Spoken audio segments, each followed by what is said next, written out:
farany dikany hoe anaran'ary. Eto amin'izay misy teny anarana vitsivitsy izay fitenitsika matetika dia ataontsika eto. Ny Exodosy 20:17 mantsy hoe aza manonona foana ny anaran'ny Tompo Andriamanitra ao fa tsy ataon'ny Tompo tsy manatsiny ianao raha manonona foana ny anarany a. Dia tsy nanonona an'ilay Jehovah na Tompo mihitsy ny jiosy na indray mandeha ary hatramin'izao. Fa ny rabi mantsy dia matetika manisy fefoana. Ohatra hoe aza mamafy sy mamboly amin'ny andro sabata, dia inona ny fefy ataon'ny raby? Tsy mahazo mandrory rehefa sabata. Satria raha mandrory ianao ka misy vo eo amin'ilay roranao, latsaka eo ilay roranao, dia nitsimoka iny, dia namboly ianao izay. Zany ny jiosy zany. Dia eto zany hoe aza manonona foana. Dia tsy ilay foana ny zava-dehibe aminy fa ilay manonona dia aza tenenina mihitsy ilay izy. Zany ny jiosy. Ary izay ny divany tamin'i Jesosy Kristy. Leo amin'izay zany soloany mihitsy hoe aza manonona mihitsy ny anaran'Andriamanitra. Io ilay didy fahatelo io zany a. Satria didy voalohany aza manan'Andriamanitra hafa, aza manao sarin-javatra voasokotra, aza dia lazainao anatin'io dia zao hoe aza manao fanaom-panompo sampy. Inona ny antony tsy hanonana foana ny anaran'Andriamanitra? Aza manao ny fanaon'ny mpanompo sampy. Satria inona ny ataon'ny mpanompo sampy? Ny mpanompo sampy a na mazina inona dia mila an'ilay mot mazika ianao. Iny ilay anaran'Andriamanitra. Fa rehefa tonononao iny anarana iny ary tonononao imbetrabetsaka izay ny atao hoe litania, dia tsy maintsy mihetsika io Andriamanitra io dia manao mazia. Izay ny fanaon'ny sampy rehetra hatramin'izao a, ny mazia rehetra dia ohatr'izany daholo. Rehefa voatonona ny anaran'Andriamanitra dia misy hery mazika azahoanao izay ilainao. Dia ilay izy zany ho anao ny tanjony. Dia tonontononao fotsiny ilay anarana. Abrakadabrakarabra. Dia rehefa voatononao ilay izy dia azonao izay ilainao. Fa mifanohatra amin'izay mihitsy, izay ilay toeriny eto, aza manao an'izay. Zavatra anankiroa ny toeriny. Voalohany, aza atao litania ny anaran'Andriamanitra, izay ny dikany hoe aza manonona foana ny anaran'Andriamanitra. Aza atao litania hoe zavatra mazika io, ampiasainao ohatrany mazia. Fa amin'izao fotoana izao ny fiteny hoe amin'ny anaran'i Jesosy dia mazia. Ary raha mivavaka, misy olona anankiray mivavaka, ary matetika manao an'izany a, tsy miteny hoe amin'ny anaran'i Jesosy, dia efa matahotra ny sasany. Tsy ho Inona izao za mivavaka izany, tsisy amin'ny anaran'i Jesosy. Na mandroaka devoly dia tsy atao hoe amin'ny anaran'i Jesosy. Na tsy formule mazika io ka rehefa teneninao amin'ny anaran'i Jesosy dia voaka ho azy tonga ny sitraponao. Tsy zany io. Hitantsika eo izy rehefa avy eo. Fa asan'ny mpanompo sampy zany. Ny faharoa dia zao hoe aza ampiasaina amin'ny tombontsoanao izay zavatra angatahanao amin'Andriamanitra. Satria ny mpanompo sampy rehetra dia ampiasainy amin'ny tombontsoany foana ilay izy. Mody tonono ny anaran'Andriamanitra nefa ho anazy ny tombontsoa fa tsy ho an'ilay Andriamanitra iny akory. Izay ny dikan'io aza manonona foana ny anaran'ny Jehovah Andriamanitra ao io zareo. Aza ampiasaina ohatrany mazio ary aza ampiasaina ao amin'ny tombontsoan'ny tenanao. Izany nefa nataony Jesosy Kristy. Izany natonga Jesosy Kristy tsy nanova an'ilay vato ho mofo, nanoana ary izy. Tena ozy devoly hoe raha zanak'Andriamanitra ianao, ampiasao ilay fahefanao mahazanak'Andriamanitra anao, azahoanao ny ho anao, avoky anao. Dia tsy nanao, inona moa mifahotana mamadika vato ho mofo? En plus izy mahavita. Raha zany asain'ny devoly manao zany dia mihezaka fotsiny satria tsy mahavita. Tsy vitako mihitsy zany. Fa Jesosy Kristy mahavita.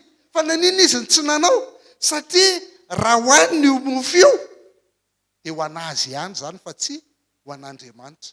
Nefa inona nampiasainy? Le mahazanak'Andriamanitra azy nampiasainy. Azonareo hoe dikan'io ny fakapanana azon'i Jesosy Kristy iny? Zany io. Aza tonontonona foana zany ilay izy ka andraisanao tombontsoan'ny tenanao rehefa avy eo. Dia zay mihitsy zay zany dirantsika le hoe ahoana le manao zavatra amin'ny anaran'Andriamanitra. Dikany hoe manao zavatra amin'ny anaran'Andriamanitra zany dia manao zavatra ho an'Andriamanitra fa tsy ho anao. Zay aloha voalohany indrindra. Manao zavatra araka ny sitrapon'Andriamanitra fa tsy araka ny sitraponao. Sitraponao ilay izy dia mody ataonao hoe anaran'Andriamanitra. Tsisy ambasadera. Ny atao hoe ambasadera dia mitondra ny anaran'ny firenena izy. Ka dia andeha hanao ny sitrapony fotsiny izy ihany. satria mitondra ny anaran'ny fireneny zavatra rehetra ataony zavatra rehetra teneniny dia tsy maintsy amin'ny anaran'ny fireneny ho tombontsoan'ny fireneny foany zany zavatra zany.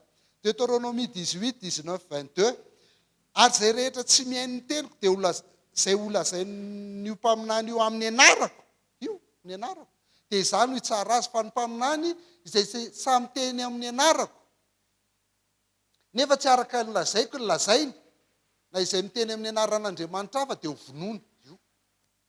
Tsy maintsy mifanaraka amin'izay zavatra tenenin'Andriamanitra, fanaraka amin'ny sitrapon'Andriamanitra raha ohatra ianao milaza fa amin'ny anaran'Andriamanitra. Raha hoe ianao nakapo ataontsika ahoana mifafantatra ny teny zay tsy nolazain'ny tompo, raha miteny amin'ny anaran'ny tompo ny mpaminany ka tsy mitrangana tsy tanteraka zavatra nolazainy dia teny zay tsy nolazain'ny tompo zany fa tamin'ny fahasahisahiana nolazain'ny mpaminany zany dia aza mihaino azy. Amin'ny anaran'ny tompo dia manao zavatra ho an'Andriamanitra, manao zavatra araka sitrapon'Andriamanitra. Jeremia 14 hoy ny tompo tamiko ireo mpaminany ireo dia naminany lainga amin'ny anarako mody hoe amin'ny anaran'Andriamanitra nefa lainga ny lazainy tsy naniraka azy na nandidy azy na niteny taminy fa fahitana mandainga sy faminaniana tsy marina ary tsinotsinona sy fitaka ny fonina aminaniny aminareo ka izao ny lazain'ny tompony amin'ireo mpaminany izay maminany amin'ny anarako ireo nefa tsy nirahako akory ary nilaza tsy sabatra mosary eo amin'ity tany ity ny sabatra sy mosary indrindra no andrikana ireo mpaminany ireo. Ahoana indray le mangataka amin'ny anaran'i Jesosy rehefa mivavaka ve dia tsy maintsy faranana hoe amin'ny anaran'i Jesosy zay vao asiana amen. Ao anaty baiboly misy izany. Fa ny dikany hoe rehefa miteny sy mieritreritra sy mivavaka amin'ny anaran'i Jesosy ny dikan'izany dia izao hoe tsy izaho mangataka fa solitena fotsiny fa Jesosy le mangataka n'io zavatra io. Everina ihany ho an'ny tombontsoako ve zany io sa ho an'ny tombontsoa ho an'i Jesosy. Zay dikany hoe mivavaka amin'ny anaran'i Jesosy. Le izy rehefa miresaka fanamarinana ho idirantsika zay rehefa manao ny romanitsika amin'ray volana. Dia izao ny dikany hoe fanamarinana. Tsika mpanota foana mandrakizay na miezaka manao marina ohatrin'inona ary ianao dia mpanota foana eo anatrehan'Andriamanitra. Fa ny mahamarina anao dia ianao mitafy an'i Kristy. Ianao mino an'i Kristy dia mitafy an'i Kristy. Dia ozy aho hoe ohatra ny voafitaka Andriamanitra satria rehefa mijery anao izy dia tsy ianao ny hitany fa Jesosy ny hitany. Dia ozy hoe milay io bandy io. Nefa ianao ny hitany. Dia ianao rehefa mangataka zany amin'ny anaran'i Jesosy dia tsy ianao le mangataka fa Jesosy. Dia ozy hoe elesy Jesosy ameko nefa za le nangataka. Ka eo ny gravy nefa ny zavatra angatahako ho anafa tsy ho an'i Jesosy akory. Ao ve tsika? Andremo tsy ho azy zany ny angatahako fa araka ny sitrapony zay ny dikany hoe amin'ny anaran'i Jesosy. Ty izy ty. Jaona 4:17 na inona angatahanareo amin'ny anarako dia ataoko izany mba hankalazan'ny ray eo amin'ny zanaka. Raha mangataka zavatra amiko amin'ny anarako ianareo dia ataoko izany. Hatramin'izay ozy izy nareo tsy mbola nangataka tamin'ny anarako satria tsika nifasafasy teo. Fa rehefa tsy eo intsony fa fanamasina ny eo dia angataka zavatra amin'ny anarako amin'izay nareo. Any amin'Andriamanitra nareo mangataka fa ohatrany hoe izany nangataka eo amin'ny toeranareo. Dia tsy maintsy ataoko izany na inona dia misy olona manindry ny na inona fa asiana formule mazika fotsiny hoe amin'ny anaran'i Jesosy. Gravy tsika kristiana be dia be manao an'izany be dia be. Zay le hoe aza manonona foana ny anaran'Andriamanitra. Ity ne paralèle amin'ny Jaona ihany nanoratra an'io na inona angatahanareo amin'ny anarako dia ataoko izany mba hankalazana ny ray eo amin'izany. Tanjona zany hankalazana ny ray eo amin'ny zanaka fa tsy azahoanareo zay tianareo. Dia ozy izy hoe Jaona 1:5-7 izao ny toky ananantsika eo anatrehany raha mangataka zavatra araka ny sitrapony isika dia mihaino antsika izy. Ary raha fantatsika fa mihaino antsika izy na inona angatahantsika dia fantatsika fa azotsika izay angatahantsika aminy. Satria maninona? Araka ny sitrapony izay le hoe amin'ny anarany. Ary ho azy, ary ho voninahiny fa tsy ho anao. Ao ve? Zany nke dikan'le anarana daholo e. Ny anarana ihany koa dia midika hoe fizina. Asan'ny apôstôly 2:12 zany. Inona dikany hoe tsy misy famonjena amin'ny hafa na iza satria tsy misy anarana hafa ambany lanitra nomena ny olona izay azahoantsika famonjena. Dia tovy amin'ity fotsiny hoe tsotra kely satria le anarana zany tena le Jesosy Kristy mihitsy, ilay Jehovah ny mpamonjy, zay ny dikany hoe Jesosy. Jesosy Isaia, Hosea, Josoa, dia anarana ray ihany io. Jesosy any Isaia no Josoa no Hosea. Jehovah ny mpamonjy. Dia izay ty, hoy Jesosy tamin'izany lalana sy famarinana ary fiainana. Tsy misy olona makany amin'ny ray. Io, tsy misy famonjena. Tsy misy olona makany amin'ny ray afa-tsy amin'ny alalako. Ny anarana. Izy mihitsy le hoe anarana. Jesosy mihitsy. Timoty 1:2-5. Iray ny Andriamanitra dia iray ny mpanalalana amin'Andriamanitra sy ny olona dia Kristy Jesosy izay olona. Izy ihany ny azahoantsika famonjena satria izy ihany no manelanelana antsika amin'Andriamanitra, Jesosy Kristy izay olona. Sady nanolotra ny tena no avitry isolon'ny olona rehetra. Izany zavatra izany no fitory amin'ny fotoana voatendry. Ny anaran'i Jesosy Kristy ny ambony noho ny anarana rehetra fa maninona? Izay ny lazainy. Zava-dehibe ty. Aoka ao aminareo zao sainy izao izay tao amin'ny Kristy Jesosy koa.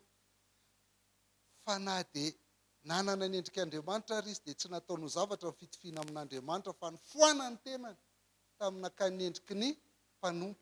Ary rehefa hita fa nanantareo olona izy dia nanaiky hatramin'ny fahafatesana. Dia ny fahafatesana teo amin'ny hazo fijaliana.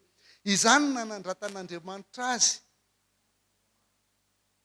Ambony noho ny anarana rehetra, mba ho ny anaran'i Jesosy Kristy no andohalian'ny lohalika rehetra, na any an-danitra na ny etỳ tany na ny ambany tany, sy haneken'ny lela rehetra fa Jesosy Kristy no tompo ho voninahitr'Andriamanitra. Ilay fietren'Andriamanitra, fanekeny tonga olombelona ary fanekeny ho faty teo amin'ny hazo fijaliana no nanandratan'Andriamanitra azy. Raha mbola misy ny anarana, tsy misy anarana ambony noho ny Jesosy Kristy. Inona ny dikany hoe ambony noho ny anarana rehetra izy? Efesiana 1:7-20.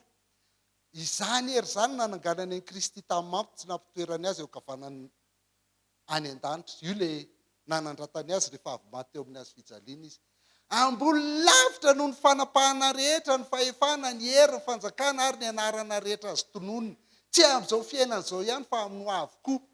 Nampanaiky ny zavatra rehetra ao ambanin'ny tongony izy ka nanao azy ambony zavatra rehetra sady lohan'ny fiangonana izay tenany dia fahafenoana izay mameno tanteraka ny zavatra rehetra. Zany dia Andriamanitra izay tompontsika. Tena inonono izany le Andriamanitra izay tompontsika. Dia inona mbola mampatahotra anao nefa io ny Jehovah Shalom. Mbola mampatahotra anao. Ny rapitso, ny rehefa avy eo, ny kakabesola, ny ina. Ho anaty tonga dia tsotra. Lehibe ny ao anatiko noho ny ao amin'izao tontolo izao. Lefa izay alefanareo. Vitanareo mamono anahy fa tsy vitanareo mampisaraka anahy amin'Andriamanitra. Izany tena fiainako izany. Fiainako amin'ny fahalalako ny tompo. Farany ary. Raha te halalan'Andriamanitra ianao raha te halalan'Andriamanitra ianao dia mila mahalala ny anarany. Ataony mahalala ny anarany ianao. Fa rehefa mahalala ny anarany ianao araka ny Salamo 1:5-4 dia jereo ingele izy. Jereo ingele izy. Tsy ohatran'le nieritreretinareo ataoko mahalala ny anarako fa hozy izy. Satria izao nyraiketa amin'ny fitiavany dia ho vonjeko izy. Ka ho afa mandositra. Anandratra azy any amin'ny hafa satria maninona? Satria mahalala ny anarako izy. Tanareo, lahy be ny izany mahalala ny anaran'Andriamanitra izany fa tsy le mampatahotra. Tsisy atahorana izany ho afa deba miaraka amintsika. Ary raha ohatra ianao ka te halala ny anaran'Andriamanitra, dia inona ny atao? Tsy mamorona fa mila mahalala azy sy mahalala ny teniny. Gasy mahay mamaky Baiboly amin'ny 9 avril ny epistiliny Romana.